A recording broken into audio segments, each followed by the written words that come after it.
Naku, nakakahiya naman to, Abante. Kasamahan mo, may mga pumirma na si BP Sara ang susuportahan nila. Naku, ang alam ko ba naman, si Abante ang makajos dyan sa kamara. Pero ang resulta, kasamahan ni Benny Abante mismo sa Baptist congregations, si BP Sara ang gustong suportahan nila. Ang resulta, Abante. Nga. Ayon dito sa post, breaking.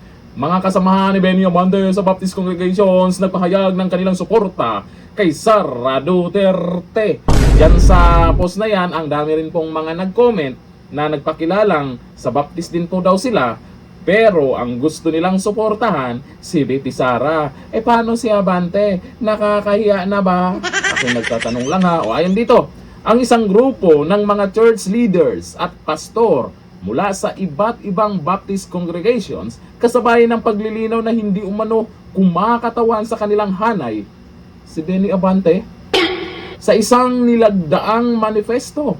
Ipinahayag ng 12 ng religious leaders ang kanilang buong suporta sa pamilya Duterte, partikular kay Vice President Sara Duterte sa gitna ng umigting na tensyong politika sa bansa. Nakakaya to kay Abante Ano kayang maging reaksyon niya dito? Ayon sa dokumento, ang manifesto ay ipiniresenta sa pamamagitan ni Harold James Duterte at nilagdaan ng mga pastor at leader mula sa 75 Bible Baptist Church, kasama ang iba pang kaanib na simbahan mula sa Luzon, Visayas at Mindanao. Naku po, kay BP Sara pa rin talaga ang huling halakhak sa kabila ng ginagawa nila. Lalo itong si Benny Abante, mukhang papaya talaga dito Sa kanilang pahayag, iginiit ng grupo ang kanilang paninindigan laban sa korupsyon at ipinahayag ang suporta sa panawagan ng Vice Presidente para sa pananagutan, lalo na kaugnay sa umano'y mga irregularidad sa mga proyektong flood control at iba pang issue sa pamahalaan. Binigyan din sa manifesto na nanatiling matatag at hindi natinag si Vice President Sara Duterte sa kabila ng mga tinawag nilang political attacks. Nag-alay din ang grupo ng panalangin para sa kanyang kaligtasan, lakas at katatagan. Samantala, nilinaw ng mga miyembro ng grupo na si Representative Abante, na isa ring religious leader, ay hindi nagsasalita para sa kanilang komunidad, lalo na sa mga kasalukuyang usapang politikal na may kinalaman sa Vice President. Abante, iyak ka ngayon. Makikita rin sa mga inilabas na larawan ang mga pastor na personal na nag-abot ng mga manifesto sa tanggapan ni Representative Harold Duterte habang nakataas ang kamao bilang simbolo ng pagkakaisa at suporta. Bagamat walang direktang batikos kay Representative Abante sa dokumento, malinaw ang layunin ng grupo na ihiwalay ang kanilang posisyon mula sa pambabatas.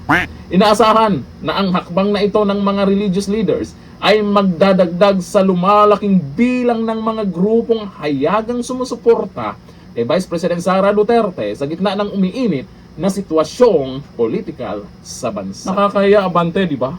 Nakakahiya talaga. Isip-isip na. Maaga pa. Ayon dito sa mga nagkomento, Abante, may mga nagkomento pa dito nagpakilalang Baptist daw sila.